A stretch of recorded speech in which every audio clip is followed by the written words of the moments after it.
Et c'est l'heure du broker du jour. On va retrouver nos deux experts à distance, Antoine Fraisse-Soulier et David Derry. Bonjour. Bonjour. Bonjour. Vous êtes analyste marché chez eToro. Et on va commencer par les market movers en Europe avec vous, Antoine.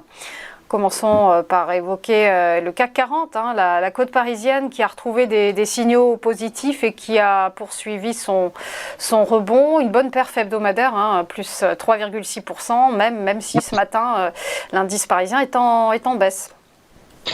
Effectivement, la semaine dernière, le CAC 40 a connu une très belle semaine, plus 3,6%, comme vous l'avez rappelé. Il y a plusieurs explications à cela. Tout d'abord, c'est vrai que les minutes de la Fed, qui a été mercredi dernier, laissent envisager que l'institution pourrait faire preuve d'un peu plus de souplesse dans sa politique monétaire. Donc ça a permis déjà un premier rebond des marchés. Ensuite, les chiffres d'inflation aux États-Unis ont rassuré. L'indice PCE, c'est l'indice le plus suivi par la Réserve fédérale, est ressorti en légère baisse par rapport au mois d'avril. Et puis aussi, les bonnes nouvelles sont venues en provenance de la Chine, pardon, parce que effectivement, la pandémie semble marquer le pas en Chine, ce qui permet donc aux autorités de lever progressivement les restrictions de circulation dans les grandes métropoles, notamment Shanghai et Pékin. Il y a des mesures aussi qui ont été prises par les autorités chinoises pour relancer l'économie, comme des réductions d'impôts pour les entreprises ou bien des aides pour l'achat de véhicules électriques. Donc dans ces conditions plutôt favorables, on a eu un CAC 40 qui a bien progressé, 3,6%. Il a repris quasiment 1% hier. On voit que si on zoome un petit peu, on va regarder en 4 heures, on voit que on a repris depuis finalement les points bas qui étaient aux alentours du 11 mai. On a repris plus de 500 points sur l'indice parisien. Donc c'est une belle progression. Maintenant, on arrive au contact de la résistance à 6600 points. On a fait 6575 hier. Et là maintenant, évidemment, avec ce matin la nouvelle sur l'embargo total sur le pétrole russe, une mauvaise nouvelle maintenant va faire rebaisser l'indice parisien. On a un premier niveau à 6450 points. Donc on verra comment on réagit sur ce support.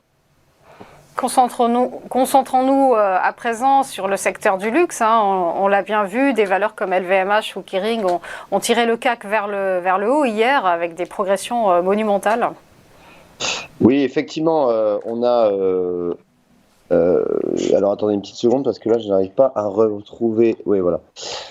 LVMH, excusez-moi, on va passer tout de suite sur le graphique. Effectivement, le secteur du luxe, c'est le secteur qui profite le plus, évidemment, de la relance et du déconfinement en Chine. C'est vrai, quand le luxe va bien, en plus en bourse, tout va bien. Quand on regarde en Chine, notamment le cas de Covid-19 continue de se réduire. Il est au plus bas depuis 3 mois. Et on l'a vu, donc, par exemple, à Pékin, le nombre de nouveaux cas est tombé à 12 le dimanche, donc c'est quasiment proche de zéro. Et on voit que notamment les centres commerciaux réouvrent leurs portes à partir d'aujourd'hui. Donc on sent qu'il y a un déconfinement qui commence à arriver, ce qui profite aux valeurs du luxe. Et puis aussi, les mesures pour relancer l'économie sont aussi profitables pour ces valeurs du luxe, puisque je rappelle, l'Asie est quand même le deuxième marché mondial derrière les États-Unis pour ce secteur. Ensuite, il y a aussi le tourisme qui repart. Ça, c'est aussi une bonne nouvelle pour le marché du luxe. Le trafic aérien est aussi revient quasiment sur les niveaux pré-pandémie.